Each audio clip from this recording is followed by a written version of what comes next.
And it appears I was in fact wrong. Oh, yeah? This is a good team.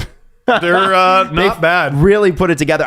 What blew me away though, and I think it was Scott Wheeler that tweeted this. He's like, Mitch Marner is having his least productive season since his rookie year, and they're doing this well. And he's had some really good plays this week. That's not an insult to Mitch Marner, by the way. No, he's got 21 and 24. I think the least productive thing is only because of his slow start. Yes. Like if you cut it off, take away the first 2 weeks of the season, it's probably not that. He's probably scoring at 100 points. Right. Yeah. So I don't look at it that way. No, 100%. But in if you were to take all 24 games and put them together, technically speaking, that's what it is. And you would think, Actually. but you think about it, like when a team does really, really well, like the Penguins or the Oilers or whatever, it's their star players going ballistic, right? It always is. With Toronto, yes, Mitch Marner's for sure gone ballistic lately, and as has Austin Matthews, 3 goals in 6 games. 3 goals to start off the no stash era. Not bad. Not bad. But man, it seems to be a lot more by committee. Oh, they're just good. They're just kind of good. They've gotten fortunate. I mean, let's call it what it is. Jonas Johansson was not good at all for the Colorado Avalanche, but he's also like their third goalie, people forget, and had like an hour to prepare for the game by the sounds of it because they didn't know Darcy Kemper wouldn't be ready to go, to the point where their fourth goalie, Justus Annunen, wasn't in the building. So they had a U of T guy there again as the potential backup for the Avalanche. And I hate that is front page news now. Every time, because it has to be. It has to be front page news. Because of David Ayers. Because of David Ayers. Because the friggin' guy might win. Did you get a few tweets about it? Adam. Did I get a few tweets about it? Oh my God. Was part of you hoping that maybe it would happen? No. Because there's no winning as the team who has to play against that goalie. Because either you shell just a regular civilian or you lose. Right. And I don't know. I think I'm going to go out on a limb and say losing's worse. Right. Okay. It was cool to see him leave the ice last. And did you see at the pregame skate, he stayed on the ice just until everybody left, and he cherished the moment. Cool. It was really cool. Did you see the e-bug in St. Louis? No. It was someone who actually worked for the Blues. I can't remember who it was, but he was taking warm-up with no helmet. No way. Was he 86? And he's like, this is how I played back in the day. So. Skating around, no bucky, just hair flowing in the wind. And I'm like, you're going to have to put that on eventually, sir. Like, it's the NHL. They shoot hard. Kind of interesting that Lucas Raymond obviously is having a killer year in Detroit, which I don't think he's getting enough credit for that. Like, no one's mentioning the Lucas Red Wings Raymond in general. No, are not getting enough credit. But Michael Bunting is now second in league scoring for rookies. I mean, he's not a rookie, but like he is a rookie. He's never played 25 games. You're right. Yeah. He's not going to get. He's a rookie like Panarin was a rookie when he was 24 and he started in the NHL. Here's the thing. He is a far more ridiculous rookie than Panarin, who probably shouldn't have even been a rookie. That was Panarin's first NHL season. That's the rookie. His first NHL. This is Bunting's like third or something like that. But he's been pieces, right? It's bits and pieces. Yeah, but that's like Raycroft, who also shouldn't have won Rookie of the Year. Raycroft won Rookie of the Year in his like fourth NHL season. That's ridiculous. Michael Bunting played 21 games last year and 5 the year before. Why is 25 games is the threshold? We went through this on a previous episode, but Justin Bourne laid out Bunting misses all these rookie cutoffs by like one game or like less than a week in terms of age. He's 26 years old. I know. He's not a rookie. Well, that's an adult man. He's a rookie. An adult man rookie. He's technically an adult man rookie. He's been very good. And also, boss baby. For some reason, NHL.com and specifically the Leafs have not changed his background photo. Yes, and I hate it. And it's still Coyotes. Pisses me off. And it's the bad Coyotes logo. It's not even the Kachina. It is the bad Coyotes logo.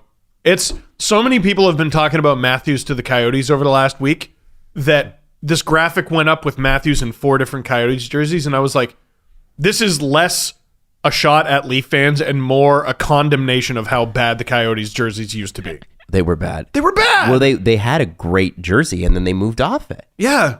Hey, this is great. Let's fuck it up, said every NHL team on the face of the earth ever. Except for the Canadians. Except for the Canadians. They've always done it right. Let's not fuck it up, except one time we're going to have like a weird barbershop jersey with a leaf in the middle. That was because weird. history. Yeah, 100%. And even Habs fans were like, listen, we're big on history and fuck this jersey. I wanted to get your opinions, guys. And this is not me doing a victory lap because I don't cheer for this to happen. But Frank Saravalli of Daily Faceoff has Justin Hall listed as the most likely Leafs trade candidate this season. So we're going to have a moan anyway? Even though all the things that you mentioned, we're going to have a moan. I'm not moaning.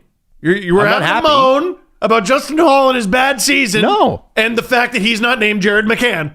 No, I actually wasn't going to do that. Oh, what are you doing? I wasn't, because the team's winning. I mean, they're fine. Yeah. But I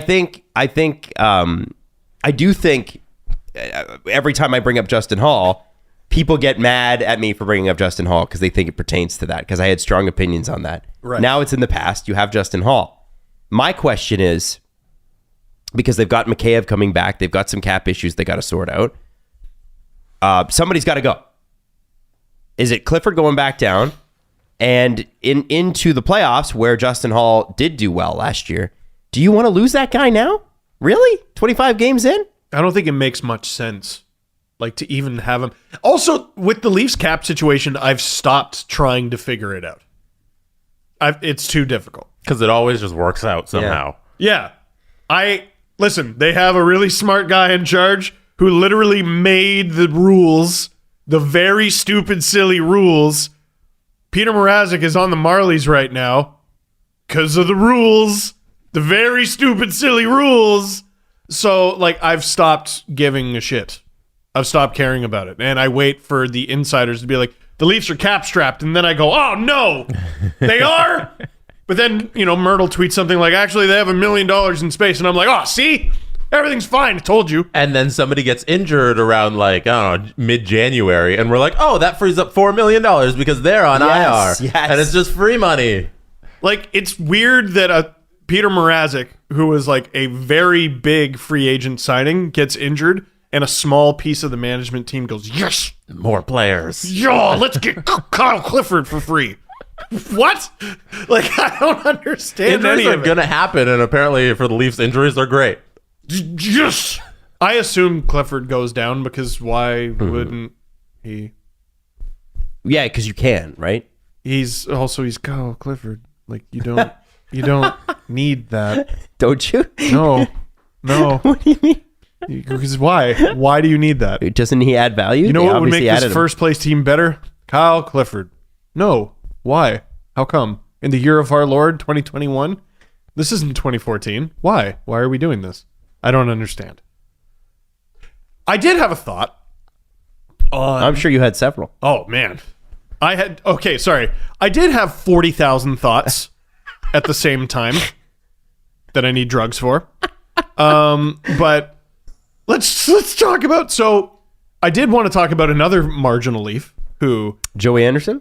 no, Nick Ritchie. no, oh man, keep going through the marginal Leafs. We'll see if we get there. Oh, man. Don't say Wayne Simmons. No, that's Okay. not a marginal Leaf. I don't think that's Get a out of marginal- here. I know people are saying he's a marginal Leaf, and I was like, the Leafs Nation this morning had him at, well, Yeah, maybe you get rid of him. nerds. I'm like, no. Engvall? No. Eng Vegas, who actually scored, by the way? Yeah, because he was playing really hard in a in a game that his team was winning 7-2. Man, I love when he gets in on the action. What's better than putting your fourth line on the ice? It's more mean to put the fourth line on the ice because they're still going to try. Right. You should put Matthews out there to just have a skate. He had a hat trick. He didn't care anymore. So Yeah, keep his cardio up. yeah. Out there playing keep away, like it's a shinny game, and he's like, I already got my three. To be fair, too, I think Colorado, like their goalie wasn't great, but I don't think beyond the first period they played all that well. Colorado? Yeah. No, They but didn't. that's a schedule game that the Leafs should lose. And in past seasons, a team that doesn't have this skill loses that game because you come off the road trip, you come Yep. back home. They don't get into Toronto, I believe, until 24 hours before game time. It wasn't over a the ton of trip. time. Yeah. So then you go there, and that's like, okay, Colorado's coming in. They're a very good team. We should probably drop to their AHL goalie. And the Leafs, to their credit, they stomped them. It was great. Well, no, it should have been Kemper. Yeah. It was scheduled Kemper start, and he hasn't been doing that great, but like, I assume he would have done better than that. Yeah. And like, what are you going to do? They left Matthews alone in front. I don't feel bad for them. You wouldn't mean not Andre Kasha, would you? He's not marginal. I didn't think he was either. I'm Okay. like, who are you talking about? This is why this player is gone. Adam you've said at least 6 or 7 names, and you haven't gotten to Kirill Semyonov yet. And he's gone. He's gone. Yes, he is gone. He was on unconditional waivers to... I thought you were talking about current Leafs. He is not. He is not. So we're talking about who's leaving. Well, he's one of them. And I saw a great tweet. I think it was Kemi. It's like, yeah, I think you see the writing on the wall when they get Kyle Clifford and put him in the lineup over you. And that was basically it. But I did have a thought with Mikheyev coming back soon. Is this going to eventually like hurt them signing free agents? They went out and they got Mikko Lehtinen and then buried him. And they did find him a trade partner, but it didn't work here. And they get Alexander Barabanov, and to a lesser extent, they buried him.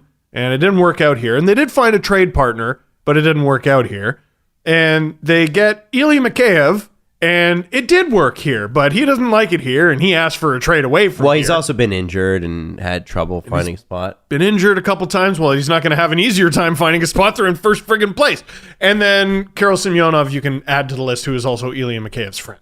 And I just feel like the KHL well is going to run dry.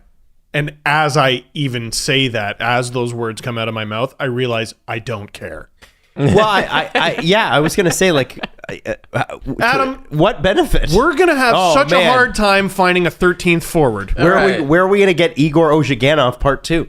Oh, add him to the list. The list God, of he guys was bad. who He want to was. sign with the Toronto Maple Leafs for above market value is a long list. Yeah. There will always be free agents who want to play for the Leafs. Yeah. Yeah, Yeah. be like, and here's the thing about NHL players or That's how hockey good players. things are for the Leafs. Athletes would be like, yeah, well, he didn't make it, but I will. Yeah. Yeah. You know, it could work for us. Yeah. Yeah. It's like what teams do with like a player that's been shifted around. It's like, you know what? He just doesn't have it. Well, you think he doesn't have it, but me, Galaxy Brain, says he does. The former first round pick who hasn't worked out in 80 different markets, the next team, he's going to work here. Hey, we're doing that with right now. I mean, it's not 80 different markets, but Josh Hosang's a rehab project that seems to be working out pretty Alex damn well. Galchenyuk. Alex got. Yeah. I'm so boy. disappointed. He worked out for a flat little. out. He did. To me, he blew that. He did. Yeah. He blew it. And then He blew it. He blew that's it. exactly it. He had the Leafs offered him $1 million this summer, and he said no. I'd rather go back to Arizona. Who reported that? Was it CJ? I don't know. Somebody. I don't even know. Somebody reported that it was $1 million offer, and he wanted to go back to Arizona because that's where he's got a house. And it's like, dude, you just found your legs again. I don't think that's what happened. I think what happened. Well, okay, that might be what happened, and maybe money's not that important. But what I think happened is because remember, $1 million is still less than what he was making last year. Okay. And he probably went, what? I did good for you. I'm not taking a haircut after all that. No. Well, maybe you should have.